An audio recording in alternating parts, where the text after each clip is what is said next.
Hello friends, it's John Lone King, and I'm coming to you with my next episode of my podcast, From Profits to Properties, where I help you to grow your business to profits beyond your wildest dreams, and then show you how you can turn those profits into properties and long-term wealth through real estate.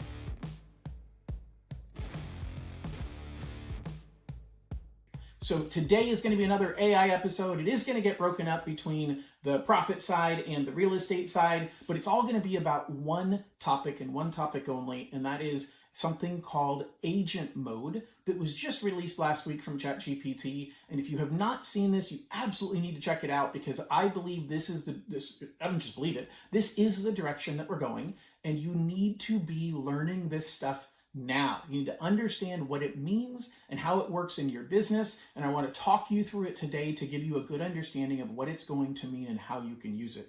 So first of all, the first segment is going to be all about business, and as business owners, as entrepreneurs, as small business people, we're always focused on leverage, on how can we use tools to help us save time, because we're not large Fortune 500 companies. I remember early on in my career in management and in development of my skill set, and I talked to one of my early coaches, and he said, look, I manage 150 people at my company, and you have 2 people that you manage.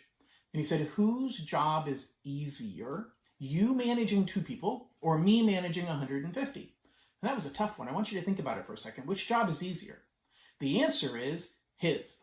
Why? Because he does less than 1% of the work. He's got 150 people working for him. If you look at the number of hours that are put in, he's doing very, very little of the actual work.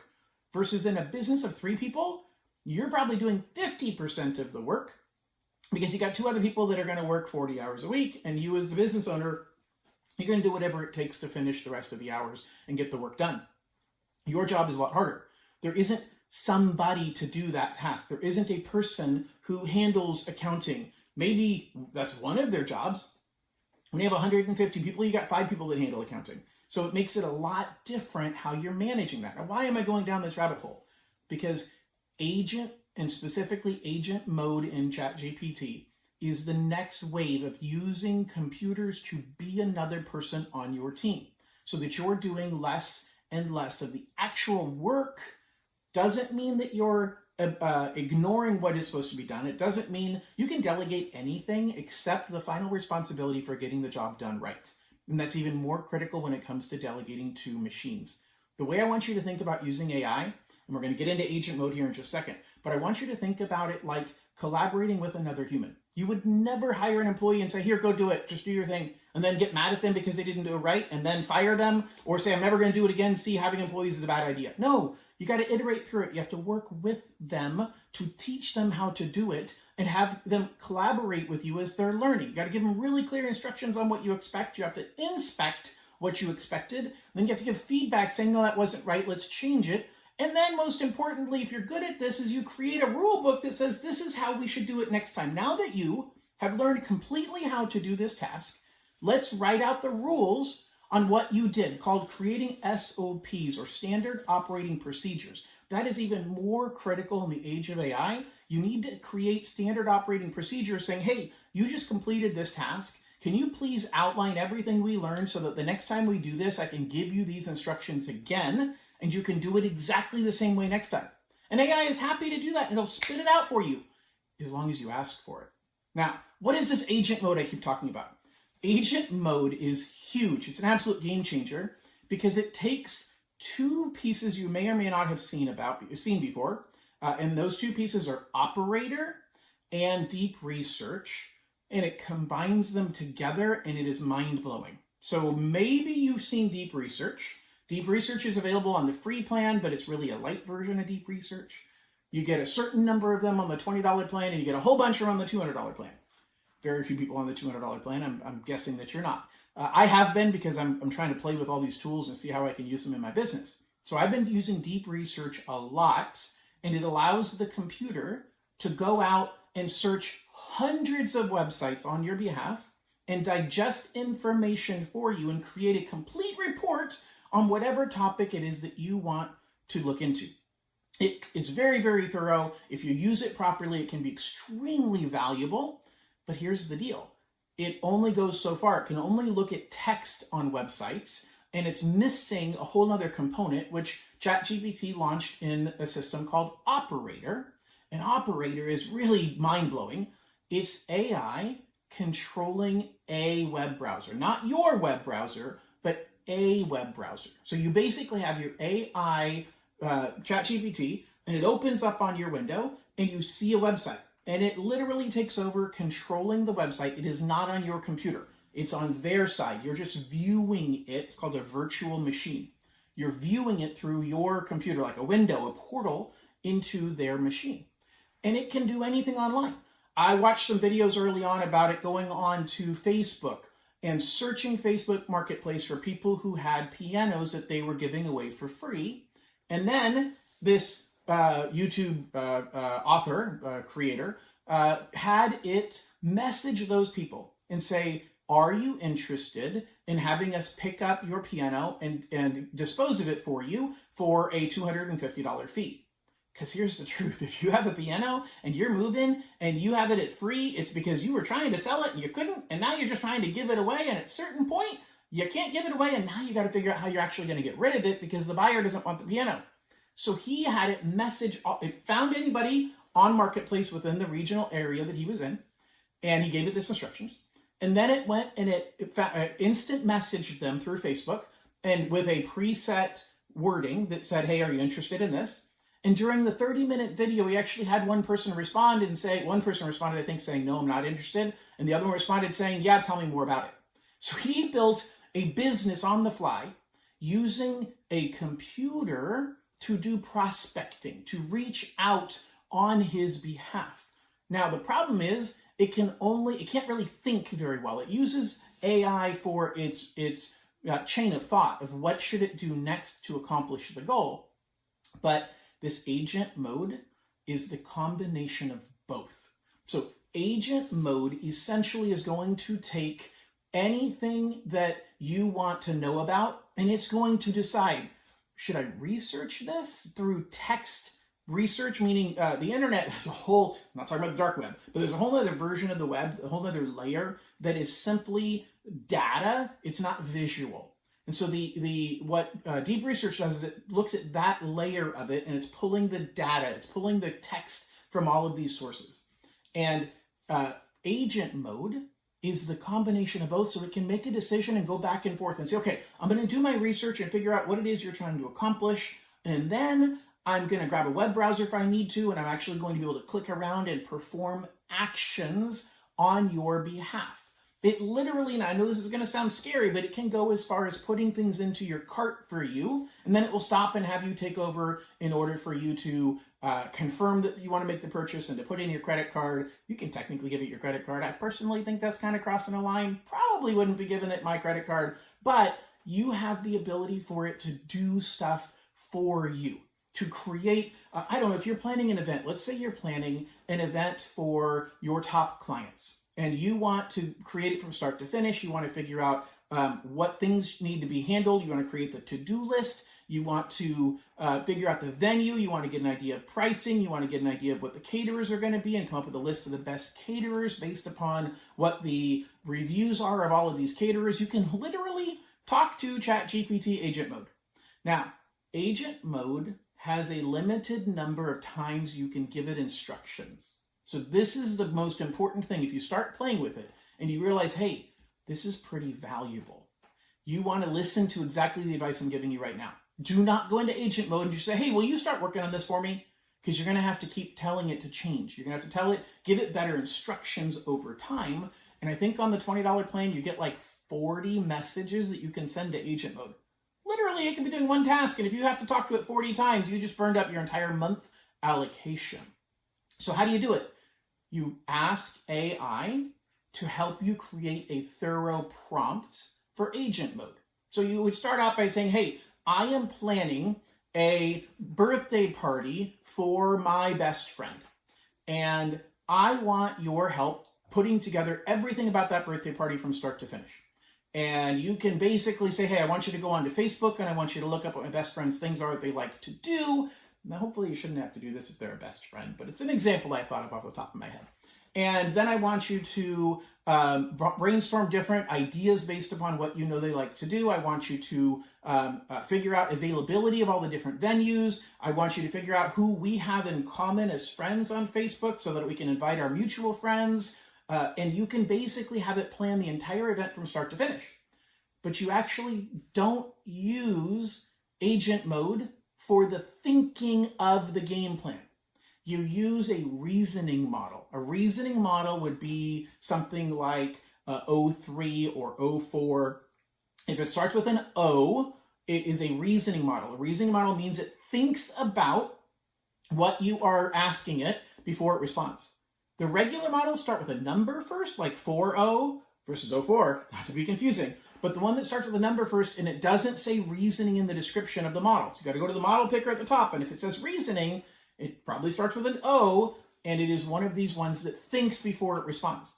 Otherwise, the regular models, they just respond. The first thing it can think of is what it responds with. It doesn't actually stop and think, well, what's he really trying to accomplish? If I said this, is that really going to be what he wants, or should I go this direction? I think I'll go this direction and see if that works for him. So you want to have a conversation back and forth with a reasoning model.